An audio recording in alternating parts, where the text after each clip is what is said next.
Muy buenas tardes, queridos hermanos, queridos amigos, Dios les bendiga.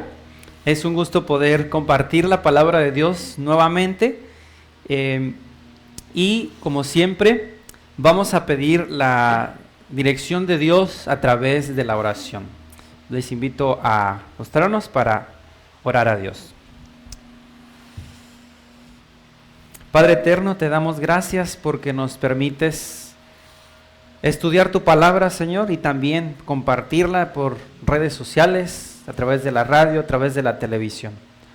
Gracias, oh Dios, porque aún hay libertad, aún hay oportunidad de compartir las buenas nuevas de salvación y que el Espíritu Santo, oh Dios, transforme nuestras vidas, guíe a cada paso, a cada persona que te está buscando de todo corazón, a tener ese encuentro con Cristo de salvación, de esperanza, de redención.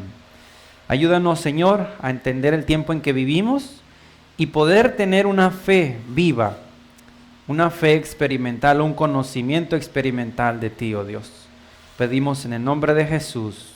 Amén.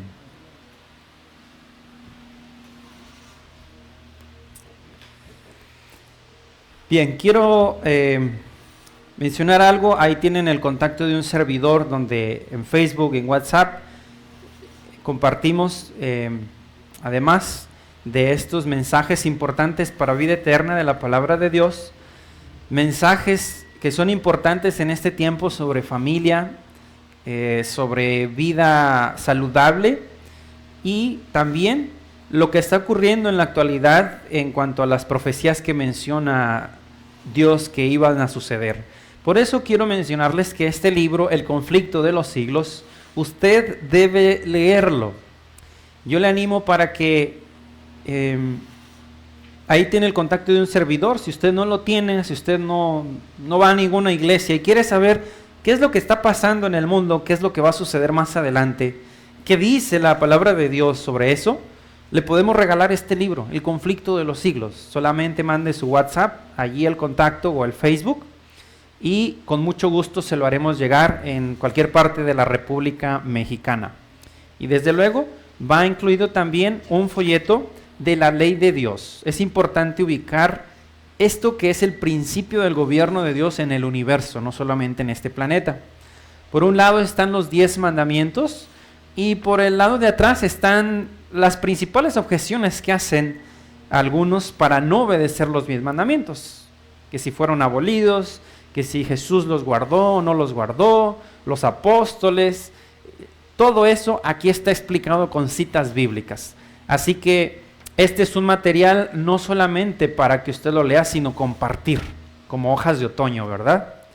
Igual, si a usted le interesa compartir y ser parte de esta obra, comuníquese con un servidor y con mucho gusto vamos a ver la manera de apoyarle en este sentido. Conocimiento experimental. Quiero mencionar algo sobre esto. Este tema se basa en lo que dice la palabra de Dios y en experiencias reales de personajes bíblicos, pero también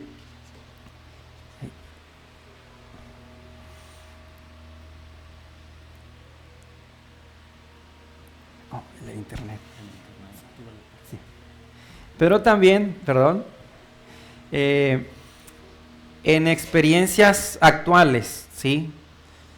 ¿Por qué algunos que abrazan la fe y entienden el mensaje de vida eterna que está en la palabra de Dios, después de un tiempo como que se aburren, se cansan y se van no solo de la iglesia, sino se apartan de Dios? ¿Y por qué otros que no han estado tanto tiempo estudiando y yendo a la iglesia, abrazan la fe y en el momento se ponen activos en servir, en amar a otros, en estudiar más, fervorosos en la oración, en aprender más de Dios?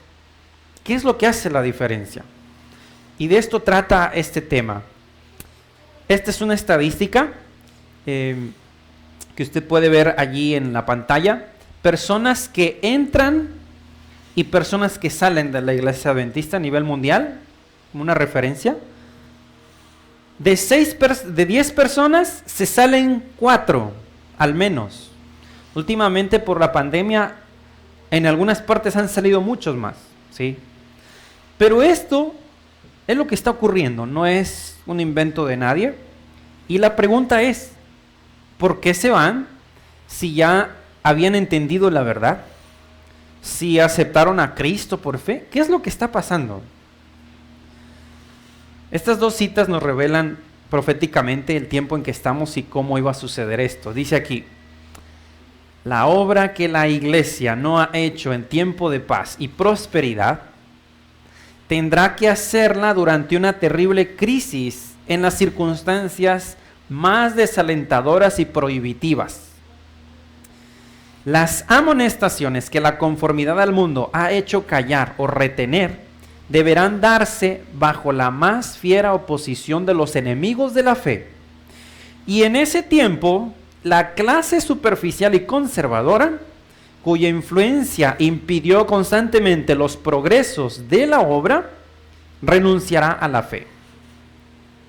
Así que aquí está predicho que una clase de personas en la iglesia va a renunciar al final. Menciona superficial y conservadora. Vean esta cita. Muchos mostrarán que no son uno con Cristo, que no están muertos al mundo como para que puedan vivir con Él. Y serán frecuentes las apostasías de hombres que han ocupado cargos de responsabilidad. Esto se escribió en 1888.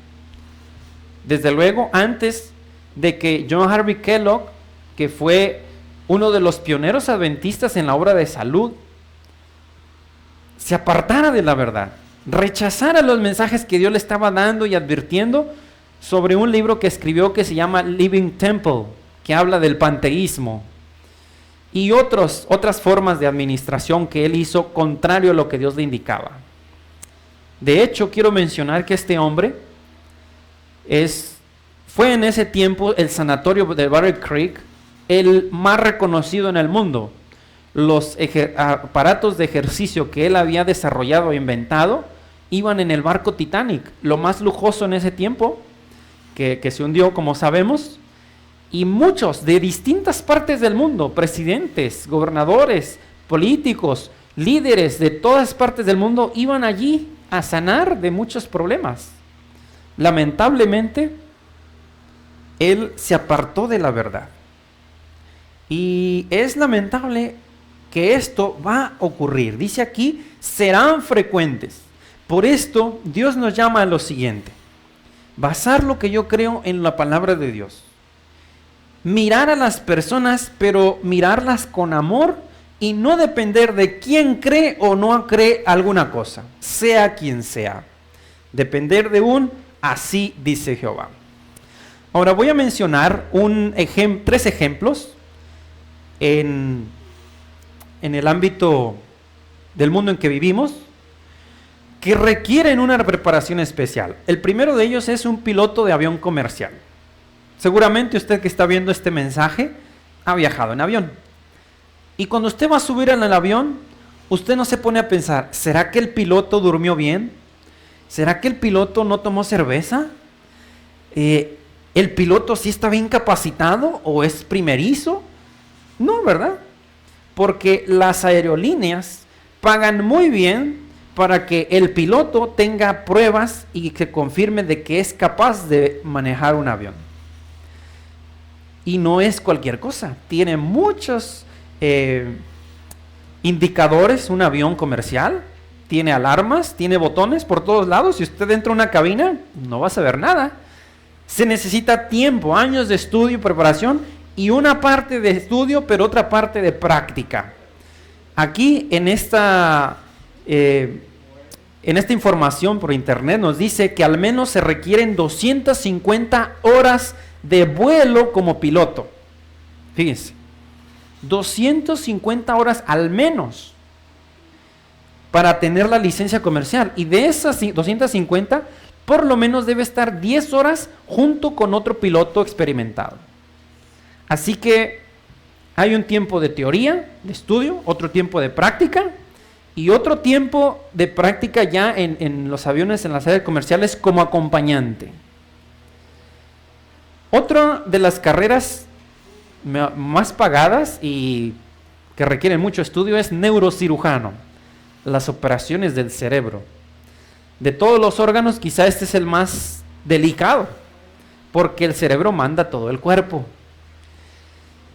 La formación en neurocirugía requiere más de una década de educación. Solo educación, miren. Hay 4 años en la licenciatura, luego debe tener una carrera de medicina otros 4 años y luego un tiempo de prácticas. Así que en esos estudios usted va a aprender a entender cómo funciona el cerebro. Usted va a tener que aprenderse los diferentes nervios y las venas. Va a tener que aprender también sobre el esqueleto, porque se parte el cráneo para poder operar. Va a aprender a leer las radiografías. Es un estudio exhaustivo y necesario por los accidentes que han habido. En fin, el promedio de un estudio de neurocirujano es entre 15 a 19 años, ¿sí?, de estudio y prácticas. Así que la mayoría de personas, naturalmente, si tiene un paciente que necesita una operación del cerebro, ¿a quién va a elegir? ¿A alguien que haya estudiado mucho o a alguien que tiene experiencia practicando la cirugía además del estudio? Necesitamos a alguien de experiencia, ¿verdad? Que haya hecho operaciones, que sepa y vea, se haya empapado del asunto. Un último ejemplo, este es el escudo de la Marina de los Estados Unidos, un pin, y voy a hablar de esto, de las fuerzas especiales de los Estados Unidos, de la Marina. Se le conoce como el Navy SEAL. La palabra SEAL significa, es una abreviación de 3 palabras. Sea, que es en inglés mar, air, aire, y land, que es tierra. Este equipo es preparado de una forma distinta de cualquier otro y tiene capacidades sorprendentes para sobrevivir y hacer trabajos en aire, en mar, en agua o en tierra. Aquí yo tengo unas fotografías de amigos en Estados Unidos, en California, la familia Castillo, Javier, Daniel y Eric Castillo, que ellos formaron parte del ejército de los Estados Unidos. Y algunos que han hablado de cómo son esas preparaciones de las fuerzas especiales dicen que cuando empiezan esas pruebas, el porcentaje de abandono ronda el 90%. Quiere decir que si llegan 100 a querer ser de las fuerzas especiales, en las pruebas se van 90 y quedan 10. ¿Por qué? Porque se les lleva hasta sus límites físicos y psicológicos. En el hielo, en el agua, en el desierto, en el mar, en las islas donde no hay vida, tienen que hacer una serie de trabajos, de ejercicios y de pruebas hasta donde pueda soportar la naturaleza humana. Y esta selección dura 6 meses. Cuando va a terminar el primer mes, hay una prueba que en esa semana solo le permiten dormir 4 horas, imagínense. De 7 días solo duerme 4 horas. Y hay algunos que ni siquiera llegan a la 4ª semana del mes, del primer mes. Así que este equipo tiene fortaleza física, tiene capacidad mental para trabajar en equipo y capacidad psicológica para no asustarse fácilmente. Los ponen en unas pruebas tan extremas que ninguna otra persona podría sobrevivir. La orientación, el trabajo en equipo, el control de la mente, de no desesperarse, son claves para que estas personas puedan sobrevivir, incluso pruebas extremas bajo el agua, como desatar nudos o cosas por el estilo. Y desde luego también en el aire. Nos envían por paracaídas, hacen que si tenía miedo a las alturas, tiene que quitársele porque no puede ser un Navy SEAL con miedo a las alturas. ¿Por qué menciono esto? Este entrenamiento aquí dice que dura aproximadamente 1 año y medio para poder estar capacitado o que haya superado estas condiciones de entrenamiento a estas personas. Y luego se les da su condecoración. Un Navy SEAL, queridos amigos, en Estados Unidos normalmente es muy solicitado para muchos tipos de trabajos, aparte de que ganan muy bien económicamente. ¿Por qué? Porque son personas habilitadas, por así decirlo, entrenadas, capacitadas para soportar lo peor de lo peor en las condiciones de la naturaleza o psicológicas, entre otras cosas. Con esto yo le menciono lo siguiente: pocas personas pueden soportar pruebas extremas. Y ahora vamos a hablar de algo importante, del ejército de Dios. ¿Qué dice la Biblia, la palabra de Dios, del ejército de Dios? ¿Y qué dice sobre, en contraste, lo que enseña el Evangelio de la prosperidad, que es lo que más se presenta en el mundo y en lo que la mayoría le agrada? Vamos a ver una cita importante. Éxodo capítulo 7, versículo 4 dice, aquí está hablando Dios: el faraón no os escuchará, pero yo pondré mi mano sobre Egipto y sacaré a mis ejércitos, mi pueblo, los hijos de Israel, de la tierra de Egipto con grandes actos justicieros. ¿Quién es el ejército de Dios? Los seres humanos, las personas que Dios ha llamado de las tinieblas a su luz admirable. Vamos a ver ahorita quiénes serán esas personas.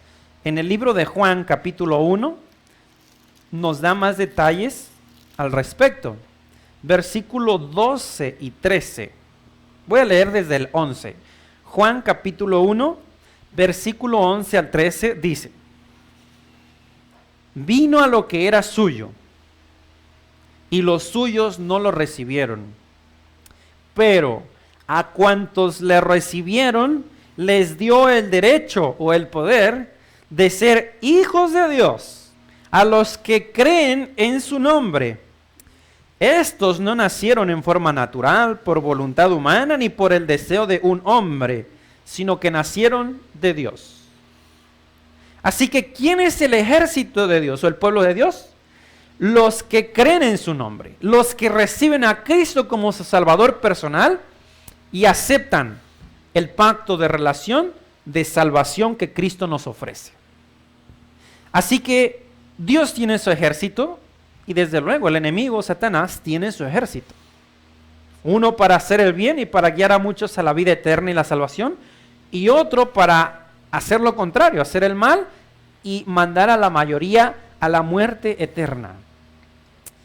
Sobre esto, David, cuando peleó con el gigante Goliat, dice en 1 Samuel 17:45, tú vienes a mí con espada, lanza y jabalina, pero yo voy contra ti en el nombre de Jehová de los ejércitos, Dios de los escuadrones de Israel, a quien tú has desafiado. ¿Contra quién estaba peleando el gigante Goliat? No era contra un jovencito. Él era parte de un ejército que Dios dirigía.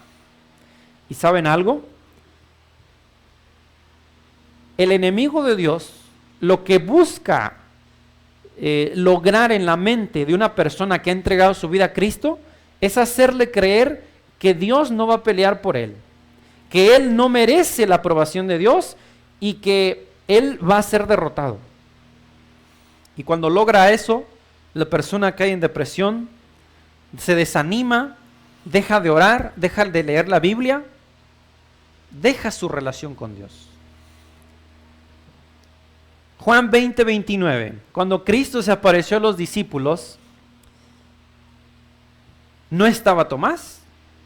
Y él dijo, si yo no pongo mi dedo entre el hueco de su mano o en su costado, no voy a creer. Y apareció Jesús y le dice, aquí estoy, Tomás, prueba. Y no seas incrédulo, sino creyente, mete tu mano en mi costado. Y entonces Tomás lo reconoce, Dios mío y Señor mío. Pero Jesús le dice, porque me has visto, Tomás, creíste. Dichosos los que no vieron y creyeron. ¿Qué estaba diciendo aquí Cristo? Jesús les había dicho que iba a resucitar al tercer día. ¿Por qué Tomás no creyó en la palabra de Dios?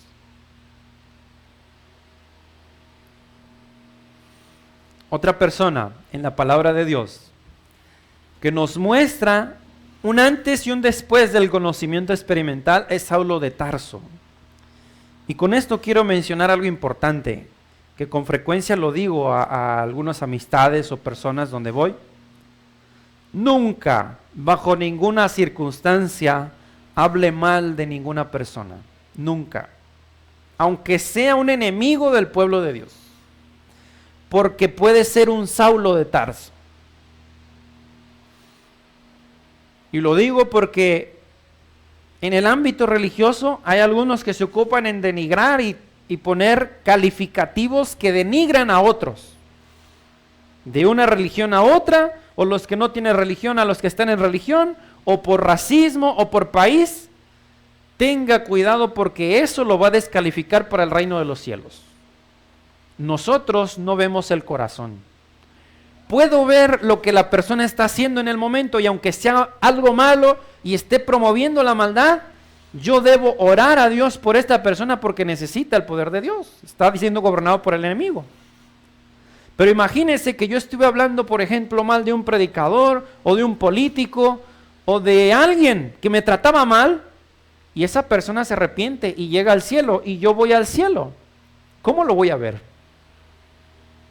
¿Qué sentimiento voy a tener con él? ¿El mismo que tuve aquí en la tierra y que no lo quité? Mucho cuidado con eso. Yo debo ver a todos como Cristo me mira a mí, como un candidato para el reino de los cielos. Y debo cerrar mis labios y mi corazón y mi mente a pensar o desear cosas negativas hacia todos los demás personas. Siempre debe haber un amor sincero y deseoso de que tengan vida eterna todas las personas. ¿Sí? Porque Saulo creía que estaba haciendo lo correcto hasta que se presenta Cristo con él y le dice, ¿por qué me persigues? Estamos hablando del ejército de Dios. Saulo no estaba persiguiendo a Cristo, Cristo estaba en el cielo. Pero cuando se persigue a un hijo de Dios, Cristo se identifica como si lo persiguieran a él. Cuando se habla mal de un hijo o hija de Dios, Cristo le puede decir a la persona, ¿por qué me hablas mal de mí? Por eso debo ver a todos con amor. Y vean lo que dice Pablo, una vez convertido y por la experiencia que Dios le animó a tener. Segunda de Corintios, capítulo 11, versículo 21 a 30. Dice aquí, Segunda de Corintios, capítulo 11, 21 al 30. Gracias, mi amor. Para vergüenza mía lo digo, porque fuimos demasiado débiles. En lo que otro tenga la osadía de jactarse, hablo sin cordura, yo también tengo la osadía de jactarme. ¿Son hebreos? Yo también. ¿Son israelitas? Yo también. ¿Son descendientes de Abraham? Yo también. ¿Son ministros de Cristo? Lo digo con poco juicio. Yo más. En trabajos más abundante, en azotes sin número, en cárceles más, en peligro de muerte muchas veces. De los judíos 5 veces recibí azotes, 40 azotes menos 1. 3 veces fui azotado con varas, 1 vez apedreado. 3 veces naufragué. 1 noche y 1 día pasé a la deriva en alta mar. Anduve de viaje muchas veces. Estuve en peligro de ríos, peligro de salteadores, peligro de los de mi raza, peligro de los gentiles, peligros en la ciudad, peligros en el desierto, peligros en el mar, peligros entre falsos hermanos. Miren, Pablo tuvo peligro también de falsos hermanos. En trabajo y fatiga, en muchos desvelos, en hambre y sed, en muchos ayunos, en frío y desnudez. Además de otras cosas, lo que sobre a mí se agolpa cada día, la preocupación por todas las iglesias. ¿Quién enferma y yo no enfermo? ¿Quién sufre escándalo sin que yo me queme? Si es necesario gloriarse, me gloriaré de mi debilidad. Capítulo 12, versículo 10 de 2 de Corintios. Por eso, por causa de Cristo, me gozo en las debilidades, en afrentas, en necesidades, en persecuciones, en angustias, porque cuando soy débil, entonces soy fuerte. Qué hermoso pasaje. El Evangelio de la Prosperidad dice así: entrégate a Cristo, sé fiel en tus diezmos y ofrendas, ve a la iglesia, lee la Biblia, ora, y Dios te va a sanar, Dios te va a resolver tus problemas familiares, Dios te va a dar un buen trabajo para que tengas recursos, Dios va a solucionar tus problemas y vas a tener abundancia de todo. Pero aquí a Pablo le fue lo contrario exactamente. Pablo entregó su vida a Cristo y ¿qué le pasó? Lo apedreaban, lo perseguían, lo maltrataban, naufragaba, ayunaba. Exactamente lo contrario que dice el Evangelio de la Prosperidad. ¿Sabes por qué? Porque como dice Pablo, cuando soy débil, entonces soy fuerte. Cuando Dios muestra mi debilidad humana, entonces yo puedo aferrarme de Él. Y cuando yo me aferro de Dios, es cuando puedo ser fuerte, porque Dios hace lo que yo no puedo. Dios no trabaja con personas autosuficientes. Recuerda esto. Dios puede obrar con personas que son humildes y dependen de Dios, pero también aprenden a trabajar en equipo y depender del consejo y orientación de sus hermanos. Por eso es necesaria la iglesia. Filipenses capítulo 3, versículo 3 al 9. Porque nosotros somos la verdadera circuncisión, los que adoramos según el Espíritu de Dios y nos regocijamos en Cristo Jesús y no ponemos nuestra confianza en la carne. Aunque yo también tengo de qué confiar en la carne. Si alguno piensa que tiene de qué confiar en la carne, yo más. Circuncidado al 8º día, del linaje de Israel, de la tribu de Benjamín, hebreo de hebreos. En cuanto a la ley, fariseo. En cuanto al celo, perseguidor de la iglesia. En cuanto a la justicia de la ley, irreprensible. Pero lo que para mí era ganancia, ahora lo considero pérdida por amor a Cristo. Y más aún, considero todas las cosas como pérdida por el sublime valor de conocer a Cristo Jesús, mi Señor. Por Él lo perdí todo y lo tengo por basura para ganar a Cristo y ser hallado en Él. No en mi propia justicia que viene por la ley, sino en la que es por la fe en Cristo, la justicia que viene de Dios por la fe. Pablo dice, yo era el que más que cualquiera de ustedes tendrá de qué jactarme, judío, circuncidado, fariseo, pero eso no sirve, es lo que está diciendo. Si yo no tengo un conocimiento experimental de Cristo, si yo no conozco y amo a Cristo y tengo una relación con Él, de nada me sirve todo eso. Así que eso es necesario que sea basura para que pueda funcionar mi relación con Cristo. Filipenses 4, versículo 11 al 13. Aprendí a contentarme con cualquier situación. Sé vivir en pobreza y en abundancia. Aprendí a estar contento en toda situación. Bien alimentado o con hambre, en abundancia o en necesidad. Todo lo puedo en Cristo que me fortalece.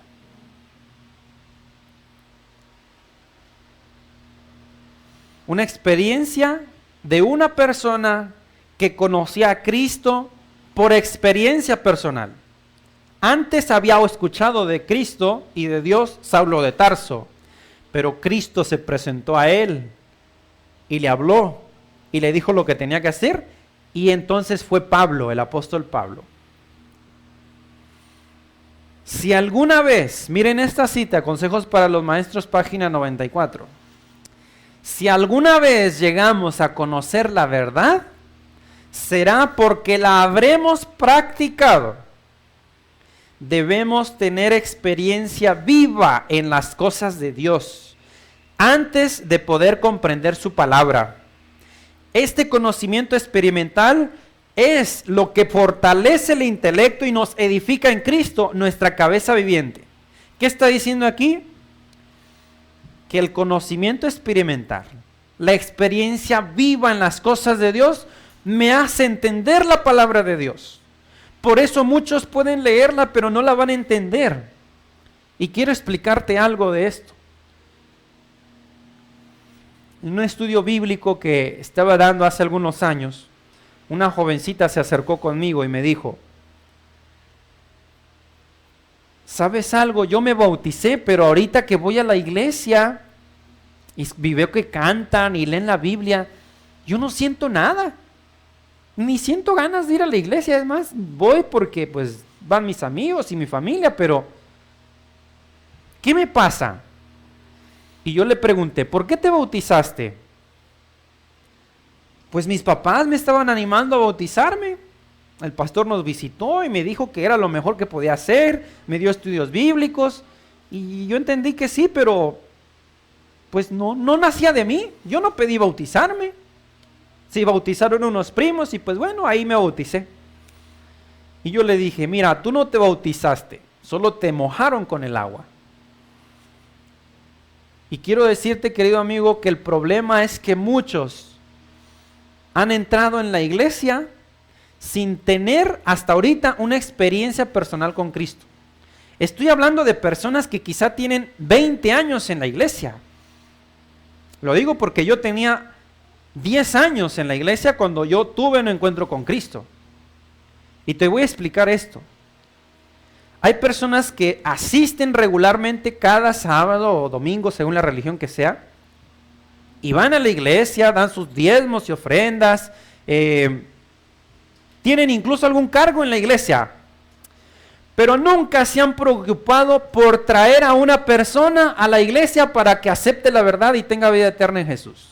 Ni uno de los que están en la iglesia es porque esta persona permitió que Dios lo usara y por experiencia no sabe lo que cuesta un alma de tiempo, de oración, de estudios bíblicos, de animarle a conocer y amar a Cristo y que haga un pacto con Cristo a través del bautismo. Y estoy hablando tristemente de la mayoría en la iglesia. No hay una experiencia viva en las cosas de Dios. Estoy hablando de personas que han visto que Dios hace milagros, que Dios responde oraciones, que Dios cambia el corazón. Personas alcohólicas que se entregan a Dios, jamás vuelven a tomar alcohol, drogadictos, personas que eran altaneras y orgullosas, ahora son mansos, humildes, han visto cambios, pero ellos ven y escuchan los cambios, pero no han tenido una experiencia personal. Y es de esto lo que estamos hablando. Tú, querido amigo que estás escuchando, ¿estás en la iglesia? ¿Tienes 5 años quizá de bautizado? Te pregunto, ¿quién es Cristo para ti? ¿Qué experiencia personal has tenido con Cristo, tú que me estás escuchando? ¿Lo amas más que cualquier cosa en este mundo? ¿Lo que más deseas es tener un momento a solas para tener una comunión con tu mejor amigo Cristo? ¿O te emociona más los deportes? ¿Te emociona más salir con los amigos a algún lugar, platicar de cosas sin sentido quizá, de vida eterna? ¿Te emociona más el trabajo tal vez? ¿O te emociona más la pelea entre el bien y el mal y que tú seas un soldado de Cristo para guiar a otros a los pies de Jesús? Mira lo que dice esta cita, Educación Cristiana. Página 402. Orad porque nazcáis de nuevo. Si tenéis este nuevo nacimiento, os deleitaréis no ya en los caminos torcidos de vuestros propios deseos, sino en el Señor. ¿Cuál es la diferencia del nuevo nacimiento? Que ahora la persona no disfruta las cosas que antes el mundo le ofreció, ahora disfruta la comunión con Dios. Ahora disfruta las pláticas puras, amables, que hablan de vida eterna, que hablan de la salvación en Jesús, que hablan de las verdades del Evangelio. Esta persona ahora disfruta los cantos de alabanza a Dios de música sacra y antes disfrutaba la música secular. Desearé, y sigue diciendo, estar bajo su autoridad. procuraréis constantemente alcanzar una norma más alta. No seáis solamente lectores de la Biblia, sino también estudiantes fervorosos de ella, a fin de que conozcáis lo que Dios requiere de vosotros. Necesitáis un conocimiento experimental de cómo hacer su voluntad. Cristo es nuestro Maestro. ¿Qué necesitamos? Ahí está. Un conocimiento experimental de cómo hacer su voluntad. El mismo libro, Consejos para los Maestros, página 45. La más alta educación es la que enseña a nuestros niños y jóvenes la ciencia del cristianismo, la que les da un conocimiento experimental de los caminos de Dios y les imparte las lecciones que Cristo dio a sus discípulos acerca del carácter paternal de Dios. En esta ilustración está el joven Timoteo. Y Pablo habla muy bien de Timoteo, de su abuela y de su mamá, ¿verdad? Que lo inculcaron en el temor de Dios. Ahora, ¿por qué muchos jóvenes y niños están abandonando la iglesia en este momento? Y estoy hablando a padres quizá que tienen problemas con hijos.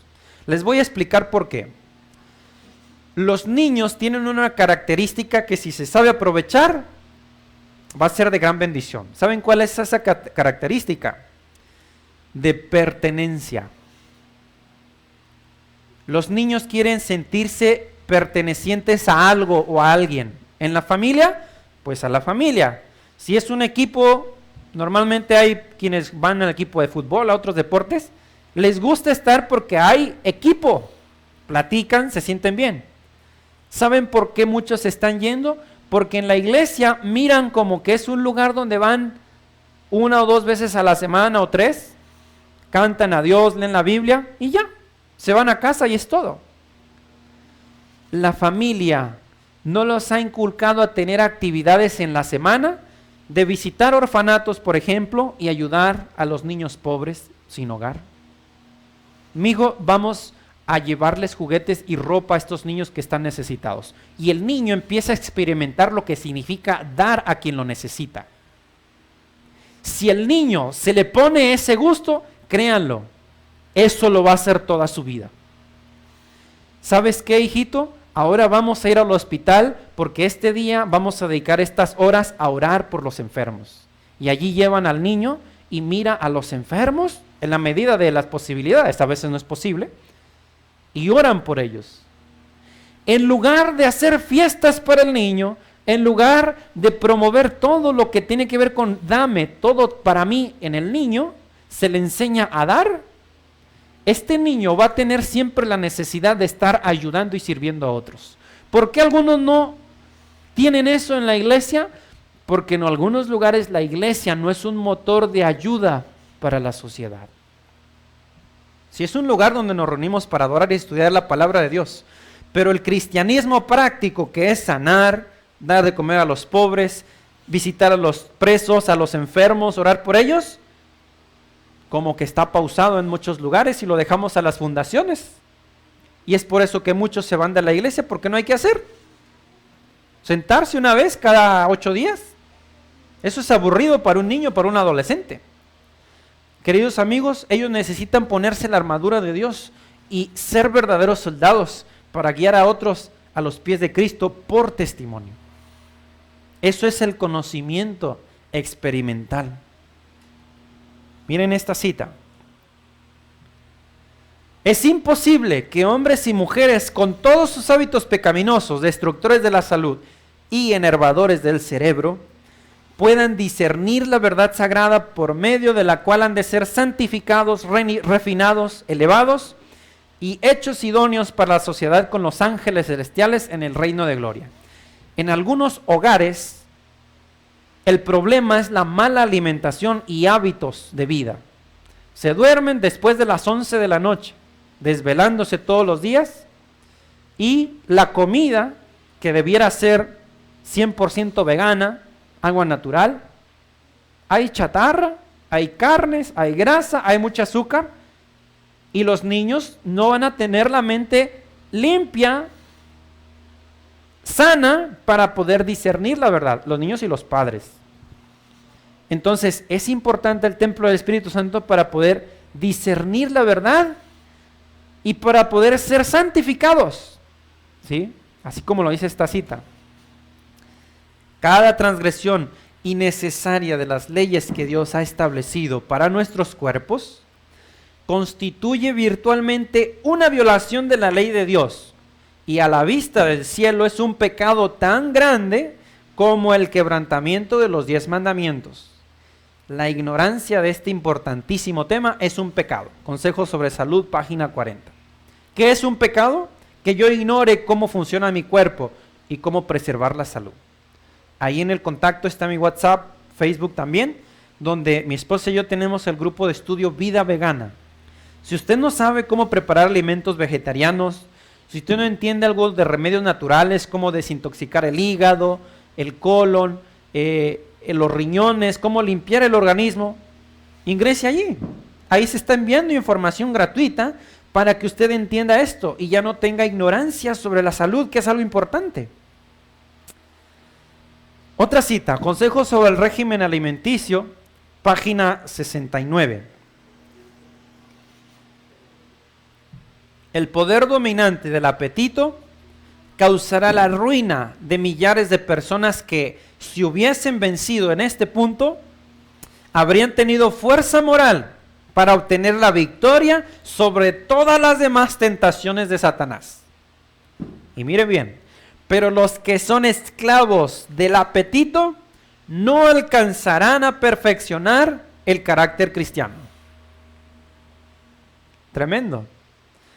Si yo como lo que se me antoja porque me sabe rico y no me importa lo que diga Dios, yo no voy a estar en el reino de los cielos. No se va a poder perfeccionar el carácter. Pero, por el contrario, esta cita lo dice, es una cita inspirada. Si yo, por la gracia de Dios y el Espíritu Santo, puedo dominar el apetito, aunque me guste, digo, no, eso me va a hacer daño, entonces voy a poder tener victoria sobre todas las demás tentaciones de Satanás. Por eso es importante el ayuno.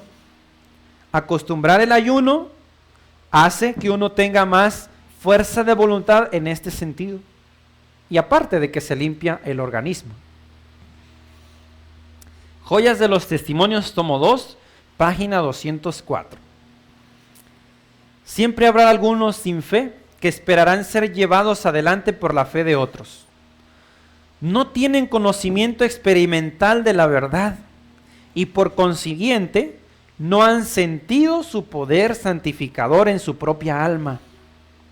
Incumbe a todo miembro de la iglesia escudriñar queda y diligentemente su propio corazón y ver si su vida y carácter están en armonía con la gran norma de justicia divina.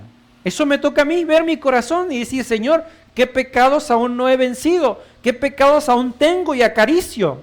Destrúyelos, dame el poder de vencerlos.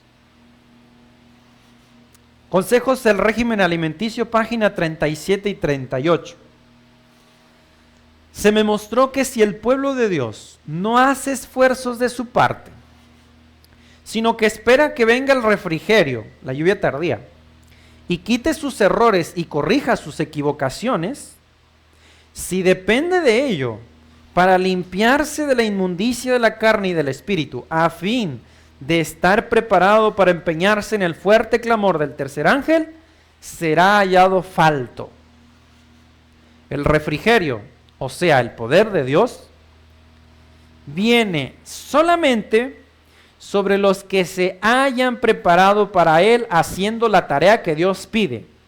Es a saber, limpiarse a sí mismo de toda inmundicia de la carne y del espíritu, perfeccionando la santidad en el temor de Dios. ¿Qué quiere decir esto? Ya hablamos de los hábitos de salud y alimentación. Si yo sé que desvelarme me altera mi sistema nervioso, hace un desorden en mi ciclo normal, natural, que yo debo tener en el cuerpo, de tener sueño a cierta hora, a tener hambre, todo eso, y lo estoy desobedeciendo, Dios no va a corregirme eso y me va a decir, Joaquín, duérmete a las 9 de la noche. A mí me toca poner orden en mi tiempo y decir, Señor, gracias por este día y gracias por ayudarnos ahora a tener un buen descanso. Y yo debo acostarme a las 9 de la noche. Si yo estoy haciendo esto, como aquí dice, estoy limpiándome a mí mismo de inmundicia de carne y del espíritu.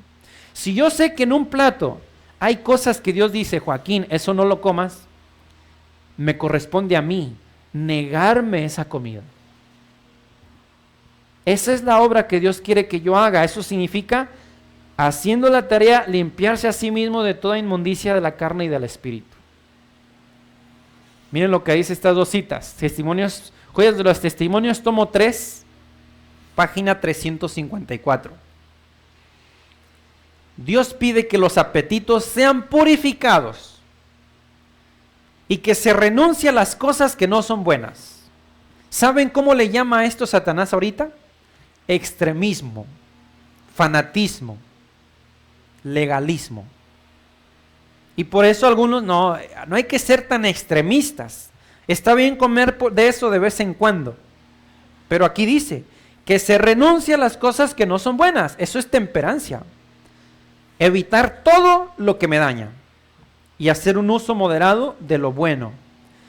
Esta obra debe ser hecha antes que su pueblo pueda estar delante de él como un pueblo perfecto.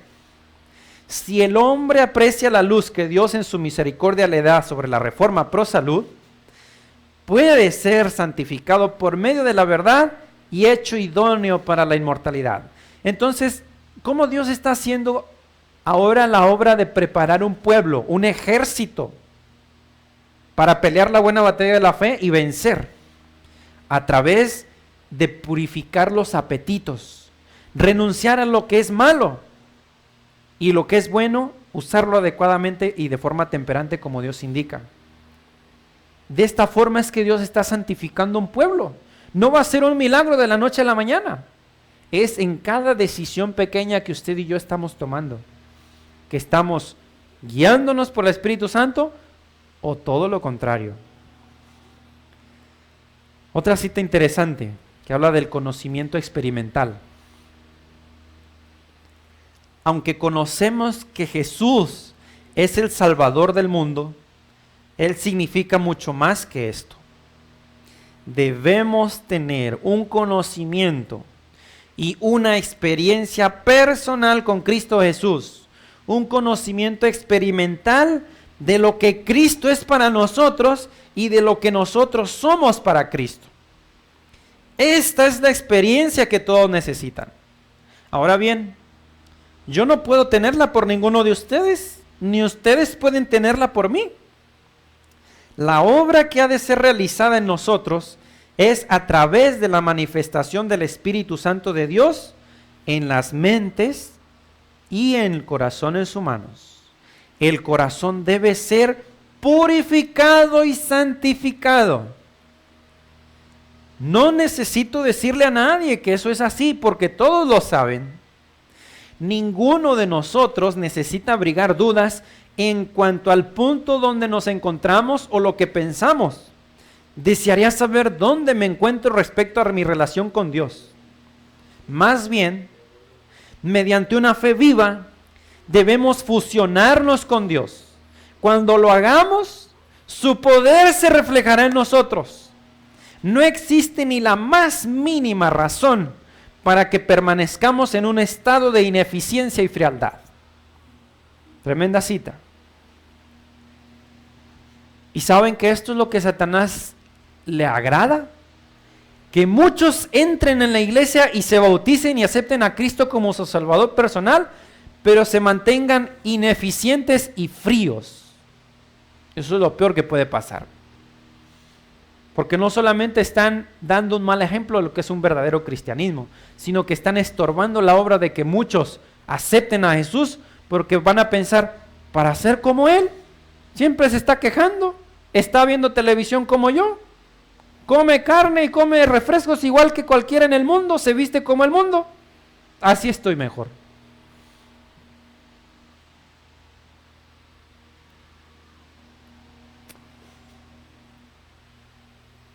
Por eso en Efesios capítulo 6, versículo 13 dice, tomad toda la armadura de Dios para que podáis resistir en el día malo, y habiendo acabado todo, estad firmes. Miren, queridos amigos, algunos han tomado alguna parte de la armadura, pero se han despojado de otras partes. Quiero decirte algo. Si tu casa es un lugar donde tienes culto familiar en la mañana y en la tarde, estás haciendo una parte importante en la obra de Dios. Porque la presencia de Dios debe estar en tu casa, con tu familia, para que tú puedas ser cristiano en la calle o en la iglesia. Eso es importante. Antes de que salga el sol, tú debes orar a Dios. Tú debes encontrarte con tu Salvador, estudiar la palabra, cantarle alabanzas. Eso te mantiene viva la fe. Eso es el alma del cristiano. Si no lo haces, solo es una apariencia cuando alguien va a la iglesia y no tiene comunión con Dios. Pero no queda allí. Si haces eso, pero durante el día no le dices a tu esposa, a tus hijos cuánto lo amas, no los abrazas, no cuidas que la alimentación sea conforme a lo que Dios indica, 100% vegana y a sus horas, si no cuidas que haya leyes en tu casa, que se duerman a cierta hora, que haya orden, es necesario hacerlo, porque Dios no va a estar en un hogar desordenado. Dios es un Dios de orden. Pero si haces eso, te voy a decir algo, aún falta algo para que tengas toda la armadura. ¿Sabes cuál es? Que junto con tu familia tomes la espada del Espíritu, que es la palabra de Dios, y por fe visites a los vecinos, visites a alguna persona, le dejes un material, puede ser en literatura, en la tienda, en el autobús, en el avión, donde vayas, y deja la semilla. Eso estás atacando al enemigo. Si tú no estás haciendo esto, tú no estás haciéndole nada a Satanás. Si tú estás ocupado o yo estoy ocupado solamente en mi salvación, yo estoy perdido. Un guerrero está atacando al enemigo y está sacando personas del ejército del enemigo por el poder del Espíritu Santo para traerlos al ejército de Dios. Y la mayoría de personas que están apartándose de la iglesia o de la fe en Cristo son personas que no están peleando y nunca pelearon. Conocieron a Cristo, pero no por una fe experimental. De nada sirve que yo te explique. Es un maravilloso escenario, un amanecer desde la cúspide de esta montaña. Y yo te puedo explicar los colores, los sonidos, el clima. Pero no es lo mismo que tú lo experimentes. Yo te puedo decir, es maravilloso la sensación cuando alguien no conocía de la verdad y quiere saber y tú le explicas y luego ves que entrega su vida a Cristo a través del bautismo. Es lo mejor del mundo. Yo quiero seguir sintiendo esa sensación porque es un maravilloso el Espíritu Santo en tu corazón. Puedo explicarte, pero jamás lo vas a entender si tú no lo haces. Puedo decirte, mira, la otra vez di esta cantidad para la obra de Dios y luego esta familia necesitadas que tanto ocupaban, haz tú también. A mí me devolvió Dios triplicado eso en bendiciones. No es contándolo, querido amigo. Tú tienes que experimentarlo. Por eso, yo quiero invitarte a pensar que Job fue una persona que tenía todo, pero Dios permitió que fuera probado y lo perdió todo. Fueron quemadas sus posesiones, el ganado, sus hijos muertos, aún sus amigos se volvieron contra él, porque Dios permite que sean pruebas que tú enfrentes. Y te van a hacer fuerte y más dependiente de Dios, aún su propia esposa. Pero Job al final dijo, de oídas había oído de ti, pero ahora mis ojos te ven. Necesitamos ver a Cristo. Necesitamos un conocimiento experimental de los milagros de Dios. Un ateo va a enojarse quizá o va a rechazar la doctrina. Pero hay una cita inspirada que dice que una vida cristiana, consecuente, temperante y llena de amor es algo que ninguna persona puede rebatir. Y el mundo necesita eso. El mundo necesita cristianos vivos, felices, que experimentan cada día esa relación personal con su Salvador, que cada día hacen lo que Cristo haría si estuviera en este mundo, hablando del amor de Dios, sanando enfermos, ayudando a los afligidos, dando ánimo a los desanimados. Ese eres tú, querido amigo. Dios quiere usarte, Dios quiere que tú estés en su ejército, que seas de las fuerzas especiales del ejército de Dios y que Él te pueda usar con poder y que no dependa de una prosperidad económica, de una buena estabilidad familiar o de un lugar donde no haya prohibiciones para predicar el evangelio, que no dependa de eso tu fe y comunión con Dios. Así como Job, puedas decir, Jehová Dios dio, Dios quitó, sea el nombre de Jehová bendito. O así como Pablo puedas decir, he aprendido a ser feliz en toda situación. Todo lo puedo en Cristo que me fortalece. Vamos a hacer una oración para concluir este mensaje de Dios.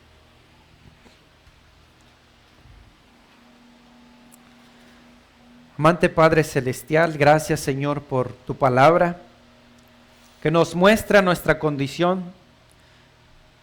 y nos enseña, oh Dios, que tú no deseas solamente oidores, no deseas tampoco cantidad, deseas que en realidad haya una relación personal de cada uno de nosotros contigo, un conocimiento experimental, no solo teórico, sino que a cada paso que demos podamos ver cómo tú nos guías, podamos ver tu provisión de amor, los milagros, la forma como nos libras también de peligros y también cómo permites pruebas para someternos y para quitar el orgullo de nuestro ser, para hacernos humildes, para hacernos dependientes de ti. Gracias, Señor, por las pruebas. Gracias por tu palabra. Oro por cada persona que está viendo o mirará este mensaje, que toque su corazón y que no sea persona que haya entregado su vida a Cristo y que solamente sea de palabras. No, que tenga una experiencia viva con Cristo cada día. Que de verdad hayamos tenido un verdadero nacimiento en la vida nueva que Dios nos da.